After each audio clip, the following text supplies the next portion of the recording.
പുനർവിവാഹം. മോളെന്താ ഒന്നും മിണ്ടാത്തത്? അവളിലേറെ നേരത്തെ മൗനം കണ്ട് രാധം അല്പം ആദിയോടെ ചോദിച്ചു. അവരെന്താ രാധമേ പറഞ്ഞത്? അത് ചോദിക്കുമ്പോൾ തൻ്റെ ഉള്ളിൽ ഇടർച്ച പുറത്തേക്ക് വരാതിരിക്കാൻ അവൾ നന്നെ പാടുപെട്ടു. മോളകത്തേക്ക് വാ, ഞാൻ എല്ലാം പറയാം. അത് പറഞ്ഞവർ മോളെയും കൊണ്ട് അകത്തേക്ക് കയറി. അവർക്ക് പുറകെ ഒരു നിശ്വാസത്തോടെ നേത്രയും. കുറച്ച് മണിക്കൂറുകൾക്ക് മുന്നേ രാധമ്മ മോൾക്ക് ഭക്ഷണം കൊടുത്ത് അവളെ കുളിപ്പിച്ച് ഒരുക്കിയെടുത്തു. നീലനിറമുള്ള ബനിയൻ സെറ്റും വിട്ട് മുടിയെല്ലാം കൂടെ ഉയർത്തി മുകളിലായി കെട്ടിവെച്ചിട്ടുണ്ട്. കാണാൻ കൊച്ചു പാവക്കുട്ടി പോലുണ്ട് കള്ളിപ്പെണ്ണ്.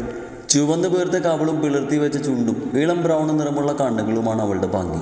ആര് കണ്ടാലും ഒന്നുകൂടെ നോക്കി പോകും. അതാണ് അല്ലിമോള്. അമ്മാമ്മയുടെ കുട്ടി ഇവിടെ ഇരിക്കട്ടോ, അമ്മാമ്മക്ക് ഇത്തിരി ജോലിയുണ്ട്.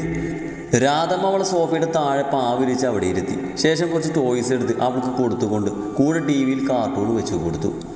മോൾ ഇവിടെ ഇരിക്കട്ടോ, അമ്മമ്മ ഇപ്പം വരാട്ടോ. അത് പറഞ്ഞവർ പതിയെ കിച്ചണിലേക്ക് പോയി. കുഞ്ഞിപ്പെണ്ണാണെങ്കിൽ ആസ്വദിച്ച് ടി വി കാണുകയാണ്.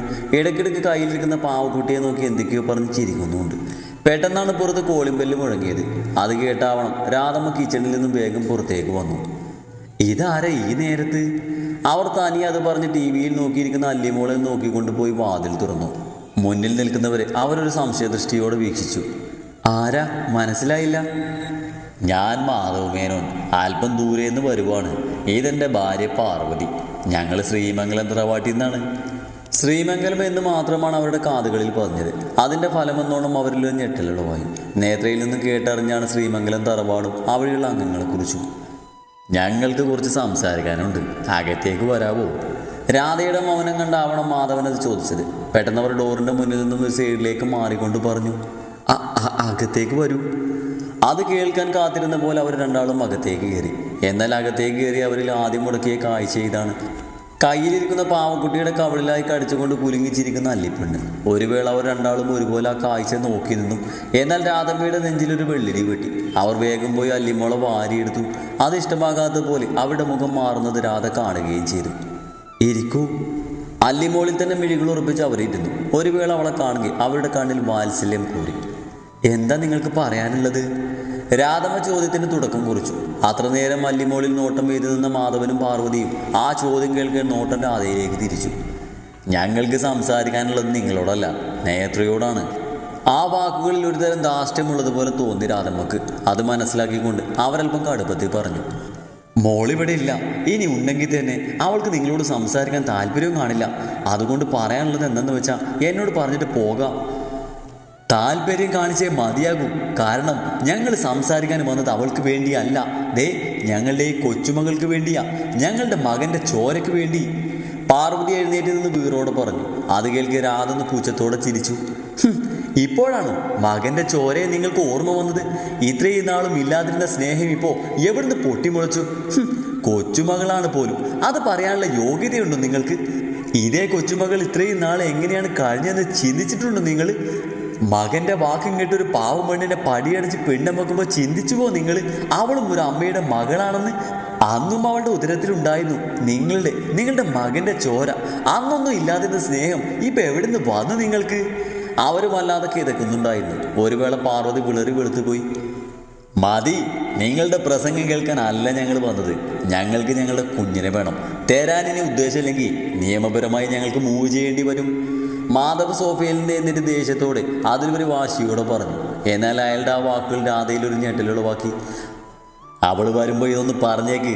പിന്നെ കണ്ട കുപ്പത്തൊട്ടിയിൽ വളരാനുള്ളതല്ല ഇവള്, ശ്രീമംഗലത്തെ കുട്ടിയാണ്. അപ്പോൾ അവൾ അവിടെ തന്നെ വളരും. അത് പറഞ്ഞ അയാൾ അവരെ നോക്കി ഒരു പൂച്ചത്തോടെ പുറത്തേക്ക് ഇറങ്ങിപ്പോയി. അയാൾക്ക് പിറകെ അതേ ഭാവത്തോടെ പാർവതിയും. എന്നാൽ എല്ലാം കേട്ട് നിറകണ്ണുകളോടെ നിൽക്കുമായിരുന്നവർ അവർ അല്ലിമോളെ തന്നിലേക്ക് അടക്കി പിടിച്ചു. അവൾ ആർക്കും വിട്ടുകൊടുക്കില്ല എന്ന പോലെ. എല്ലാം കേട്ട് കഴിഞ്ഞ് നേത്ര അതേ ഇരിപ്പ് തന്നെ തുടർന്നു. അവളിൽ തന്നെ മിഴികൾ ഉറപ്പിച്ച് അല്പം മാറിയവരും. മോളെ. അവളിൽ നിന്നും ഒരു നീക്കവും കാണാതാകവേ രാധ അവൾക്ക് അടുത്തേക്ക് വന്നുകൊണ്ട് അവളുടെ തോളിലായി കൈവച്ചുകൊണ്ട് വിളിച്ചു. നേത്ര പതിയെ മുഖമുയർത്തി അവരെ നോക്കി. രാധ ഒരു നിമിഷം അവളെ തന്നെ നോക്കി നിന്നു. കണ്ണുകൾ ചുവന്ന് കലങ്ങി, മുഖമാകെ ചുവപ്പ് കലർന്നിരുന്നു. ആകെ വല്ലാത്തൊരു രൂപം. എന്താ മോളെ ഇങ്ങനെ? നീ സങ്കടപ്പെടാതെ. നമ്മൾ അല്ലിമോൾ ആരും നമ്മളിൽ നിന്ന് കൊണ്ടുപോകില്ല. പെറ്റമ്മയിൽ നിന്ന് സ്വന്തം കുഞ്ഞിനെ പറിച്ചു മാറ്റാൻ ആർക്കും കഴിയില്ല. ഒരു കോടതിയും വിധിക്കില്ല അങ്ങനെ. അതുകൊണ്ട് മോള് ധൈര്യമായിട്ടിരിക്കുക. അവരവൾക്ക് ധൈര്യം പകർന്നുകൊണ്ട് പറഞ്ഞു. അത് കേട്ട് അവളൊന്ന് ചിരിക്കാൻ ശ്രമിച്ചു.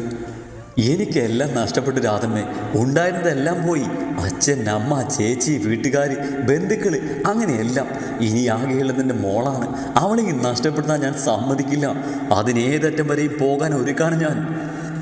രാധമ്മ വരെ നോക്കി. വല്ലാത്തൊരു തരം വാശി അവൾക്ക് കാണാൻ കഴിഞ്ഞു അവളുടെ മുഖത്ത്. വാ മോളെ, നിന്നെ കൊണ്ടുപോകാൻ വരുന്നവരോട് എന്ത് പറയണമെന്ന് അമ്മക്കറിയാം. അവൾ അതും പറഞ്ഞ് അല്ലിമോളെ വാരിയെടുത്തുകൊണ്ട് അകത്തേക്ക് നടന്നു. വല്ലപ്പോഴും പോകുന്നത് പോലെ മോളെയും കൊണ്ട് അടുത്തുള്ള പാർക്കിലേക്ക് ഇറങ്ങിയതാണ് നേത്രയും രാധമ്മയും. സാധാരണ അവൾ ഒറ്റക്കാണ് മോളെയും കൊണ്ട് വരാറ്. ഇന്നിപ്പോൾ എന്തോ രാധമ്മയും കൂടി.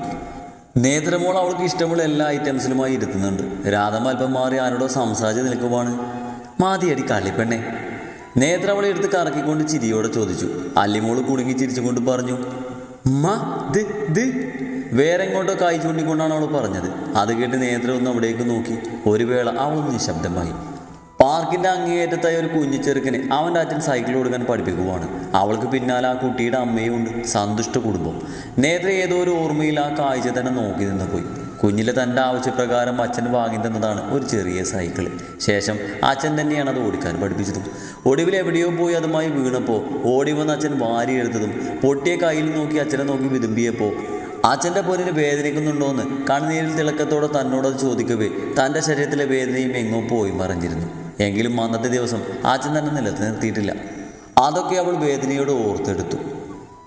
മീ ഇക്കും ഇക്കും അലിമോളുടെ ശബ്ദമാണ് അവൾ ഓർമ്മകളിൽ നിന്ന് തിരികെ കൊണ്ടുപോകുന്നത്. നിറഞ്ഞ കണ്ണുകൾ സാരി തലപ്പിനാൽ വേഗം തുടച്ചുകൊണ്ട് അവൾ മോളോടായി പറഞ്ഞു, അമ്മയുടെ അല്ലിമോൾക്ക് അമ്മ ഉടനൊരു സൈക്കിൾ വാങ്ങിത്തരാട്ടോ. ഇപ്പം അതിന് കഴിയില്ല മോളെ. കുഞ്ഞിപ്പെണ്ണിന് അവൾ പറഞ്ഞതൊന്നും മനസ്സിലായില്ലെങ്കിലും വെറുതെ അവളെ തന്നെ നോക്കിയിരുന്നു.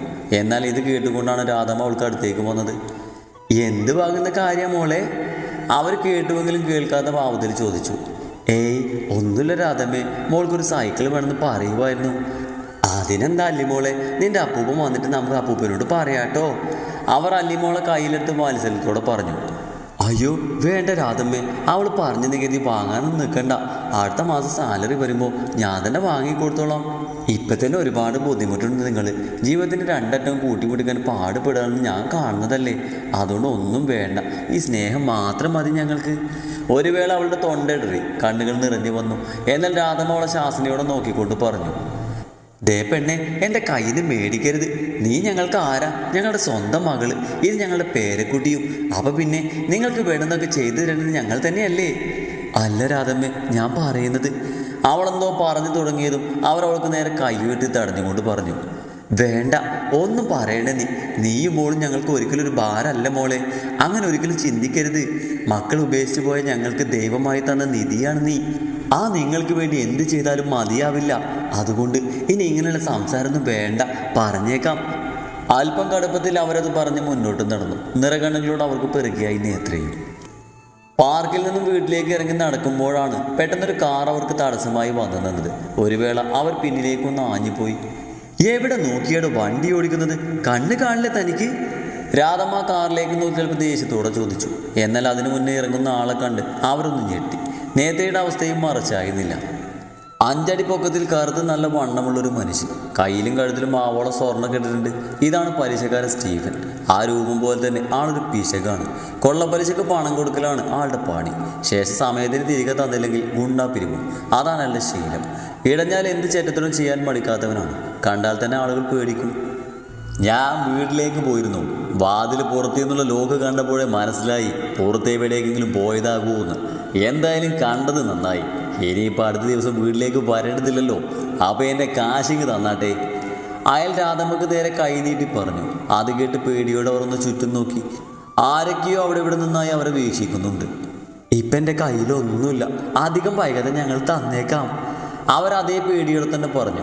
എന്നാൽ അത് കേൾക്കെ അയാളുടെ ഭാവം മാറി. ദേഷ്യം കൊണ്ട് മുഖം വലിഞ്ഞു മുറുക്കി. മിണ്ടരുത്. ആവശ്യത്തിന് എൻ്റെ കയ്യിൽ നിന്ന് പണം എണ്ണി വാങ്ങിയിട്ട് ഇപ്പം ഞാഞ്ഞാപിഞ്ഞ പറയുന്നു. എനിക്കെൻ്റെ പണം വേണം, ആദ്യം ഇപ്പം തന്നെ.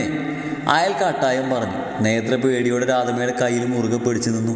അവരും ആകെ വല്ലാത്തൊരവസ്ഥയിലായിരുന്നു. ദയവ് ചെയ്ത് ഞാൻ പറയുന്നൊന്ന് കേൾക്കണം. ഒരവധി കൂടി ഞങ്ങൾക്ക് തരണം. എത്രയും പെട്ടെന്ന് നിങ്ങളുടെ പണം ഞങ്ങൾ തന്ന് തീർത്തോളാം. രാധമ്മ അയാൾക്ക് നേരെ തൊഴുകൈയോടെ പറഞ്ഞു. അത് കേട്ട് അയാളൊന്ന് നോക്കി. ശേഷം പറഞ്ഞു, ഒരൊറ്റ അവധി. അത് തെറ്റിച്ച ഈ സ്റ്റീഫൻ്റെ മറ്റൊരു മുഖം നിങ്ങൾ കാണും. നിങ്ങളിന്ന് പിന്നെ എങ്ങനെ പണം വാങ്ങണമെന്ന് എനിക്കറിയാം. അത് പറഞ്ഞ് അയാളുടെ കണ്ണുകൾ പോയത് നേത്രയുടെ നേർക്കാണ്. അത് കാണുക അവൾ പേടിയോടെ രാധമ്മയുടെ പിന്നിലായി ഒളിച്ചു നിന്നു. വെറുതെ എന്നെ കൊണ്ട് വേണ്ടാധീനം ചെയ്യിപ്പിക്കരുത്. അടുത്ത തവണ എൻ്റെ പണം കിട്ടിയില്ലെങ്കിൽ ഇതേ ഇവളെ ഞാനങ്ങ് കൊണ്ടുപോകും. പിന്നെ പണം വേണ്ട, ഇവള് മതി സ്റ്റീഫന്. അത് പറഞ്ഞ് അയാൾ നേത്രയുടെ കയ്യിൽ പിടിച്ച് വലിച്ച് മുന്നോട്ട് നിർത്തി. ഏയ് വിട്! നേത്ര അയാളുടെ കയ്യിൽ കിടന്ന് കുതിരക്കൊണ്ട് പറഞ്ഞു. എന്നാൽ അയാൾ കൂടുതൽ ശക്തമായി അവളുടെ കയ്യിൽ പിടിമുറുക്കി. നീയൊന്ന് വിചാരിച്ചാൽ 1 ലക്ഷം ഉണ്ടാക്കാനാണോ ഈ മോളെ പാട്? അറിഞ്ഞൊന്നും മനസ്സ് വെച്ചാൽ ലക്ഷങ്ങൾ നിന്റെ കയ്യിലിരിക്കില്ലേ? കെട്ടിയോൻ കളഞ്ഞിട്ട് പോയത് കൊണ്ട് നിനക്കൊന്നും പേടിക്കുകയും വേണ്ട. അല്ല, എനിക്ക് മനസ്സിലാകാത്തത് അതല്ല, ഇത്രയും വിലമതിക്കുന്ന നിന്നെപ്പോലെ ഒരു ഉരുപ്പടി അവൻ എന്തിനാ വേണ്ടെന്ന് വെച്ചതെന്നാ. ശാനങ്ങാനായിരുന്നെങ്കിൽ. വഷളം ചുബിയോട് അവളെ മുഴുവനായൊന്ന് ഒഴിഞ്ഞു നോക്കിക്കൊണ്ട് അയാളത് പറയുമ്പോൾ അവളുടെ കണ്ണുകൾ നിറഞ്ഞൊഴുകി. മോളെ വിട്, ഞാൻ എത്രയും വേഗം നിങ്ങളുടെ പൈസ തരാം, എൻ്റെ മോളെ വിട്. രാധമ്മ ഒരു കൈയാൽ അല്ലിമോളെ ചേർത്ത് പിടിച്ചുകൊണ്ട് മറു കൈ അയാളുടെ കയ്യിൽ നിന്ന് നേത്രയെ പിടിച്ചു മാറ്റാൻ ശ്രമിച്ചുകൊണ്ട് പറഞ്ഞു. അല്ലിമോളും ഇതിനോടൊക്കെ കരച്ചിൽ തുടങ്ങിയിരുന്നു. ചുറ്റുമുള്ള അന്തരീക്ഷം അവളെ നന്നേ ഭയപ്പെടുത്തി. അതുകൂടെ കണ്ടതുകൊണ്ടാവണം അയാൾ അവളുടെ കയ്യിൽ നിന്ന് പിടിവിട്ട് മാറുന്നുകൊണ്ട് പറഞ്ഞു.